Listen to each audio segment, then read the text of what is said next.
Hello बच्चों, आज हम लोग समझेंगे कांटेक्ट फोर्स के बारे में और भी चीज़ें। थोड़ा सा देखेंगे कि इस तरह के क्वेश्चंस कैसे किए जाते हैं। बहुत सारे बच्चों को कांटेक्ट फोर्सेस में या यूँ कह लो पूरे लॉज ऑफ मोशन में कहीं ना कहीं डाउट है, तो मैं एक एक करके ऐसे जो वीडियोज़ होते हैं डालते जाऊँगा आपके लिए, ताकि एक एक कॉन्सेप्ट आप सीखते जाओ। चलो आइए बच्चों सीखते हैं। यहाँ पर बोला गया सिलेंडर ऑफ वेट W। वैसे ये सिलेंडर लग नहीं रहा है, स्फीयर लग रहा है। खैर हमें क्रॉस सेक्शन दिख रहा होगा, बाकी ये पीछे की तरफ एक्सपैंडेड होगा तो सिलेंडर होगा। A cylinder of weight W is resting on two inclined planes forming a V groove as shown in figure. Ignore friction everywhere. यहाँ कहीं भी फ्रिक्शन तो नहीं है। Draw its free body diagram of the sphere. Free body diagram sphere को draw करने को बोला गया है। ठीक है। Calculate normal reactions between the two cylindrical walls. ठीक है बच्चों, क्वेश्चन क्लियर है? क्वेश्चन क्लियर है। चलो 60 60 60 पूरा गिवन है, तो इस क्वेश्चन को थोड़ा छोटा कर देता हूँ ताकि मैं लिख पाऊँ। पूरा जो स्पेस ले लिया इसने। चलो ऐसा कुछ है आपके पास डायग्राम, तो आप क्या करोगे, आप पहले गोला ड्रॉ कर लो ऐसे, है ना। ऐसा जो गोला आपको गिवन है, गोला ऐसा गिवन है, ऐसा वॉल, ऐसा कोई सरफेस है इधर और एक सरफेस लगाया गया है इधर। तो यहाँ पर क्या करोगे, कांटेक्ट फोर्स दिखाओगे। कांटेक्ट फोर्स कैसा होता है बच्चों? परपेंडिकुलर टू द सरफेस, ऐसा कांटेक्ट फोर्स होता है। ठीक है ना। और इधर से भी ये कांटेक्ट फोर्स आपको मिलेगा। ठीक है। तो ये कांटेक्ट फोर्स का नाम दे दो कुछ, let it be R1, let it be R2। ठीक है ना। और इसका जो वेट होगा, वेट को आप ले लो ऐसे नीचे। ठीक है ना। तो पहला पार्ट है क्या, draw it's free body diagram.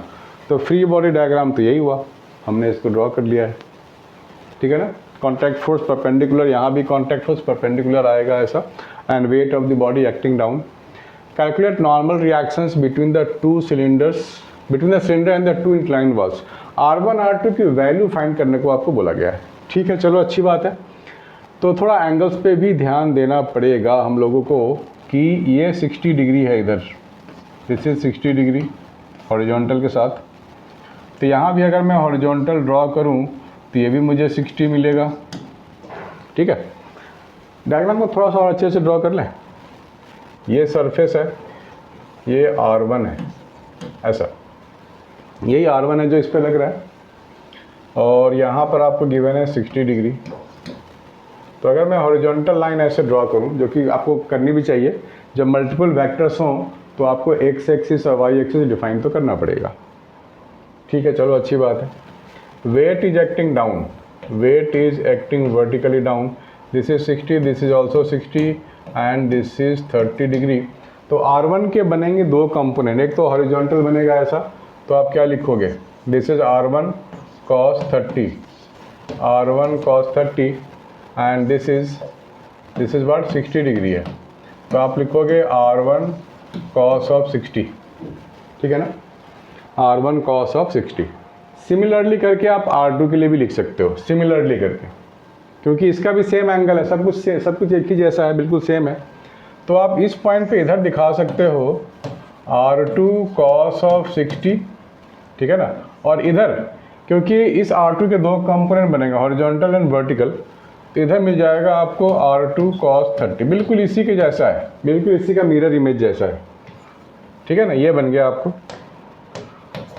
ये मिल गया आपको।